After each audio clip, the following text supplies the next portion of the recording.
साल 2019 में चीन में कोरोना ने दस्तक दी। इसकी शुरुआत तो चीन से हुई, लेकिन धीरे धीरे इस वायरस ने पूरी दुनिया को अपनी चपेट में ले लिया। साल 2020 आते आते भारत में हालात बिगड़ने लगे और फिर लॉकडाउन तक लगाना पड़ा। इसके बाद वैक्सीन बनाने की कवायदें शुरू हुई और कई देशों ने इस बीमारी का टीका खोज निकाला। हालांकि 2021 आते आते भारत में भी वैक्सीन लोगों को लगाई जाने लगी। हालांकि इसके साथ ही हार्ट अटैक के मामलों में भी अचानक बढ़ोतरी देखी गई।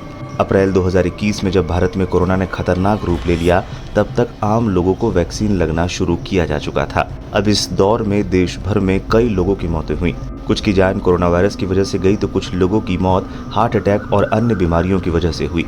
इसके बाद सवाल उठने लगे कि कोरोना वायरस को रोकने के लिए जो वैक्सीन बनाई गई है, क्या उसकी वजह से ही लोगों को हार्ट अटैक का खतरा बढ़ गया है?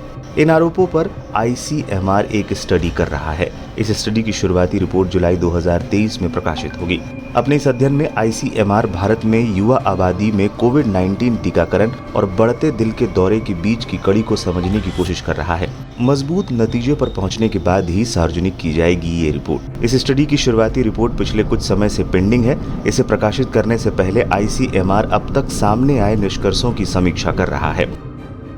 इन सवालों की खोज में जुटा ICMR, क्या लोगों की मौत टीकाकरण के बाद नेचुरल कारणों से हुई है? क्या कोविड को रोकने के लिए बनाया गया टीका मौत के लिए जिम्मेदार था? क्या जान गंवाने वाला मरीज कोविड के गंभीर स्टेज पर था या लंबे समय से उससे पीड़ित तो नहीं था?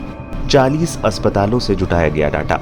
इस स्टडी के लिए सैंपल साइज के तौर पर ICMR ने 40 अस्पतालों से क्लिनिकल रजिस्ट्रेशन की जानकारी ली है। इनमें से कई मरीजों का डाटा एम्स से लिया गया है। जानकारी के मुताबिक 14,000 लोगों के सैंपल साइज से 600 मौतों की सूचना मिली थी। स्वास्थ्य मंत्री ने मानी थी ये बात। बता दें कि मार्च महीने में केंद्रीय स्वास्थ्य मंत्री मनसुख मंडाविया एक चैनल के समिट पर बोल रहे थे। इस दौरान उन्होंने माना कि कोरोना के बाद दिल के दौरे की वजह से होने वाली मौतों की संख्या में वृद्धि हुई है। तभी उन्होंने कहा था, इस पर चर्चा की गई है और ICMR इस मामले में स्टडी कर रहा है।